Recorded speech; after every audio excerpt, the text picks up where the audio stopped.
Hey Pisces, how y'all doing? Welcome. We're going to be taking a look at your March general reading here. So happy birthday season to y'all Pisces, first and foremost. So your meditation was short but sweet. I know it's like so on the nose, but I really always am taken to the ocean whenever I meditate for you guys. So we're just going to go with it. I was taken way beneath the sea and I saw this door open like underneath the ocean waters and this light emanate. And then I saw this goldfish behind the door. And I wanted to like coax it out. And it was like this energy of like, come through the door, come through the door. But the goldfish either couldn't see the way or was too afraid. And it was like, don't be afraid. And there was like this energy that like pulled the yanked it really, the goldfish through the door. And then when it went through the door slammed shut and the goldfish grew to the size of like a huge whale. And it was so big that the ocean couldn't even contain it. It was like its little head was like kind of above the water a little bit. It was so big. Let's just talk about you. Let's talk about fish energy. Let's do it, right? Fish energy in many cultures is a sign of fertility and good luck, good fortune, all the good things. Animal medicine wise, fish is very much allowing yourself to go with the flow, and in doing so, aligning yourself to your highest and best good without restricting yourself by any sort of overly specific expectation or desire, right? So manifesting from a place of, I want what's in my highest and best good. All right, go on and bring it to me down the river. And it manifesting from that place of non-attachment and faith. So the fact that being the fish that you are, Pisces, and that you energetically align with that energy just because you are a Pisces, I want to take that quite literally for you this month, at the beginning of your birthday season. I really want to take that literally. Well, the beginning of your birthday season is when I'm shooting this and when it's filming, but because we go into Aries season, around the equinox on the 21st, but I really want to take this quite literally and say to work with the fish superpower that you have inside of you for this month. And it feels like you're going to be manifesting. I'm hearing like birthday wishes, things coming through. There's a beautiful collective shift coming that is highly positive. I feel like it's going to be really after the equinox, going into the full season of spring. But you guys, I feel like are the first sign of the year, right? So not so much Capricorn, not as much Aquarius, but you guys are the first sign, it feels like, that are going to be able to tap into this new energy within your birthday season and kind of ride the wave to fruition. Ride the wave to fruition. And what I mean by that is the energy has been really intense for a long time, and it feels intense right now as I'm even filming this. But for you guys, the energy starts to shift and it starts to become just a little bit more exciting, just a little bit more easy, just a little bit more feel good. And that begins within your birthday season. And so I feel like you guys are like, yes, around that. And that feels really, really positive. So let's go ahead and get your animal energy. Why don't we though? For the month of March, to animal energy for Pisces. What's going on? Oh, yay, a crow, my favorite. So this is a beautiful, beautiful energy for you guys. And what I'm really excited about for you is that crow medicine is all about manifestation. It's all about signs, symbols, and manifestation. Whenever the crow comes a-cawing, it's always a sign that change is imminent. We were just talking about change, and that you're about to manifest something that you've been working towards for a while. That's crow energy. Now, crow energy is also kind of a hybrid between high priestess and magician, where it's about manifesting from a place of, intention and clarity and knowing, right? Being deeply connected to your intuition and your manifestation powers, right? This is highly auspicious for you guys. Crows are also about synchronicities and repeating numbers as well. Really feels like things are lining up for you in the month of March, and there's going to be very little doubt about it. It's like you are assured at so many steps along the way this month that you are on your highest and best path, and that is I don't know if there is anything better than that. When you really know it and you feel it and things are lining up for you and you're like, oh my God, this is what it is. This is what it's like. When all the blocks have been removed and I'm manifesting effortlessly back to that fish energy of just effortlessly flowing down the river. It feels really, really good. It feels really, really good. All right, Pisceans, what's going on for March? What is going on? Nine of Cups, wish fulfillment, fish. Yes.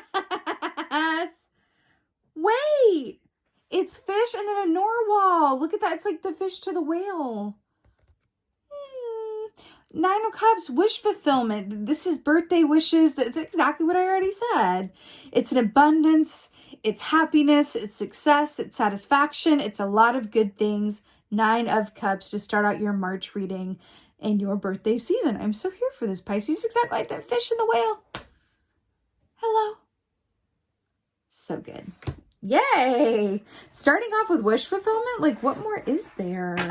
I'm telling you, this feels really, really good, you guys. It feels really, really good. All right. What else? So happy to see that.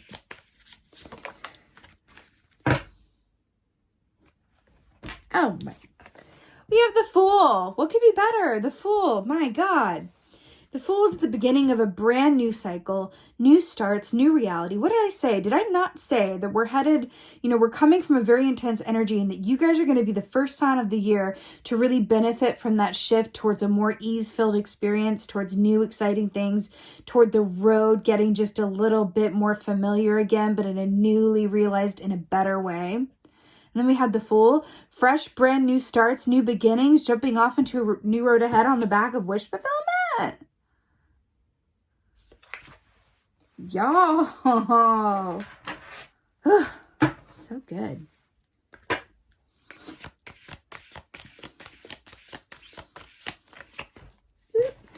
That animal that the Fool is riding reminds me of that animal from the Neverending Story. I don't remember what it's called, but Neverending Story. What else is going on? Yes. So we have the Three of Wands here. This is, oh God, how amazing is that? So wonderful fire energy here. Three of Wands is very much about setting forth on your path ahead. The Wands are about the actions that you take in relationship to the work that you love to do or pursuits that you are very passionate about. But the Three of Wands, why it's so brilliant? Because it's about receiving aid. It's about an upgrade. It's about something that is not new and just starting, but something that you've been working on for a minute.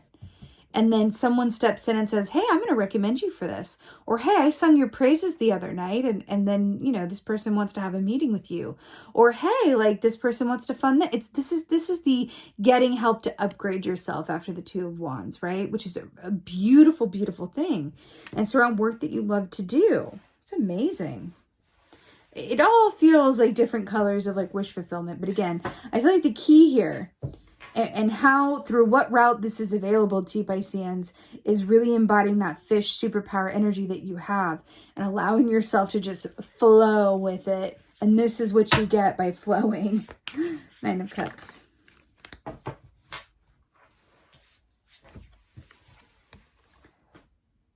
can't with this reading, but I will. The Magician. We talked about the Magician already with the Crow and how it's a hybrid with the High Priestess energy. The Magician is all about using all the tools at your disposal to manifest the life that you desire. And then we have this with the Nine of Cups here in the wish fulfillment. This is something that you created by either sheer force of will, intention, or because you cleared all the obstacles that were in the way to you achieving it. But this is something that comes from your hard work or your dreams. Beautiful. God, guys, so good. The Fool.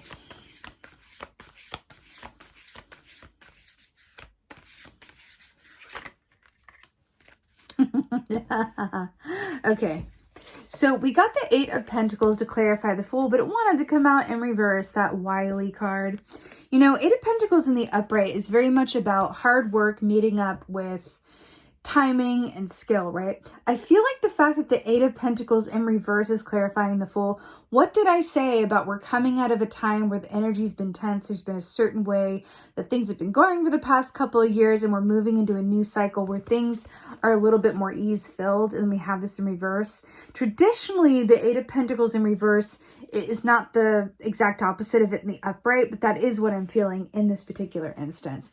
The Eight of Pentacles in reverse is speaking to me of a road that is more ease-filled and flowy than it has been. And it's interesting, too, that we have the Fool, like, jumping off the cliff, and then we have this, like, cliff over water here as well, right? But persistence, dedicated effort, faith, and just knowing that you're going to get to where you're going is about to pay off in a huge way for you. I love to see it. I'd love to see it. If only every reading were this overly positive. Three of Wands. But hey, it's your turn. It's your birthday season, right? I love it when it lines up like that.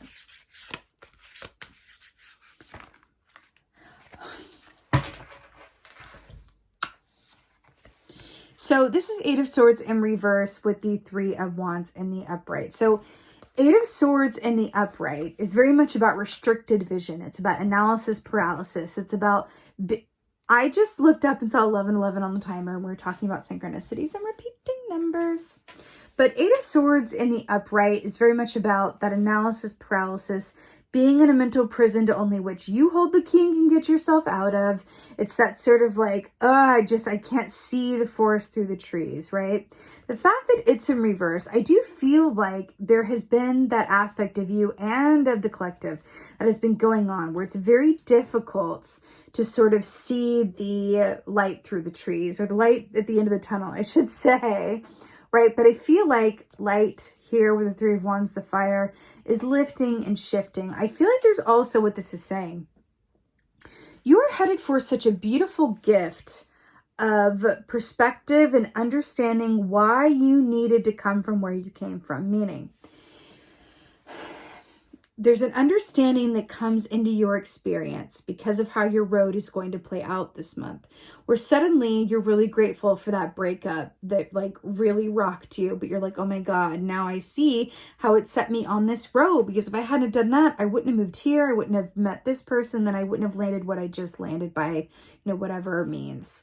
It's that kind of, it's that Rascal Flatts song, like God Bless the Broken Road.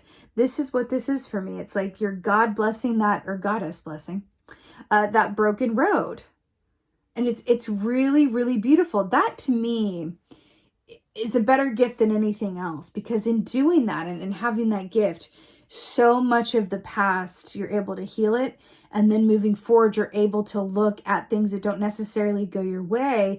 Is not, the world is against me, or I have terrible luck, because, this actually is leading me towards something that I wouldn't be able to manifest or align with on the current path I was on. So let's bring on that broken road. Shift me, rearrange me, because I want to be in alignment, right, with what I really deserve and desire. And I feel like that's what this is saying here. And I think it's really, really beautiful, Pisces. It's a lot of healing. Coming through this month. Let's go ahead and get an oracle for y'all. On the bottom of the deck, you have the River Queen. Flow, letting go, natural movement. This feels like you guys. This is what I saw. Like flow, letting go, natural movement, the River Queen. It's really, really beautiful. Number 9 as well. 9 of Cups, 9. But I want to give you this one, but I want to shuffle you one as well. But of course, yes, River Queen.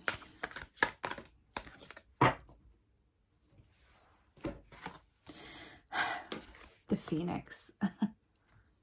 Resurrection, surrender to change. What was I just saying? Look at the fiery fireness. Resurrection, surrender to change. Goddess bless the broken road. Indeed, it's that aspect of that I'm so glad that went wrong, so I could be here now. Now, this is also saying, and I want to talk about this briefly because you did get the wish fulfillment key with the 9 of Cups.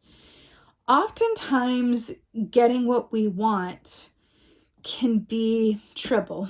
And I mean that in the way that, you know, the saying, be careful what you wish for because you just might get it. Have you ever considered like why that saying exists?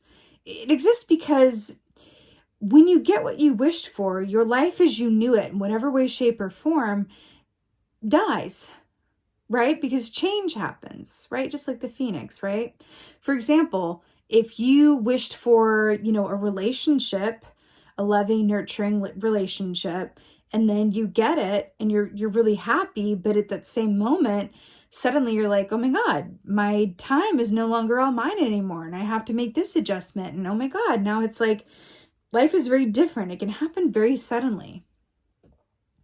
And the surrender to change aspect, when we're talking about, along with this flow, letting go, natural movement, water and fire here, as you align yourself to this aspect of flow and allowing what you desire and what you earn to come to you, there's also this aspect of going, you know, my new life, I embrace my new life, but at the same time release my old one. And that's the key. It's a lot of us, and it's very human to do it. I could write a book on it, honestly. Attempt to hang on to their old lives while at the same time, you know, embracing their new ones. And there's a lot of push and pull inherent in that. And it can be very difficult to let go of things as they were, right? So again, wish fulfillment does have a cost. And I don't mean that to be like overly dramatic, because that wouldn't be like me at all. But I do feel like there's a bit of medicine in this for you. And part of the reason your advice is flow. There's an aspect of like, as you acquire these new things, as you move into this new cycle, understand that there are going to be some things that need to be left behind as a result, and that it's all right. And you can release those things with love and gratitude that they got you to where you are and you know, no longer needed to get where you're going. And that is a real sign of emotional intelligence and maturity, which are also, you know, emotional intelligence is like the Pisces superpower, right? So again, connecting in with that superpower aspect of yourself for the month is where it's at, really and truly. So, wow. Beautiful, Pisces. I'm wishing you a most happy birthday season. I'm sending you so many blessings. A quick reminder, I do have a Facebook group, and it's been around a couple months now. I'm really loving it. It's a place for intuitive people, metaphysically minded people, anybody really, to get together in a safe, inclusive space to share stories, ask questions, you know, all within a context that feels, you know, accepting and, like I said, safe. So I would love to see you guys over there. It's been a really fun way for me to connect with you guys personally as well over in the group on Facebook. So the link to join is in the description box below. I would love to see you there. And please don't forget to like, share, and subscribe me. That would make me so happy. And with that being said, just thank you. Thank you again. Thank you so very much for being here. And as always, and most of all, my beautiful Pisceans, thank you for being you. And be well. Until next time.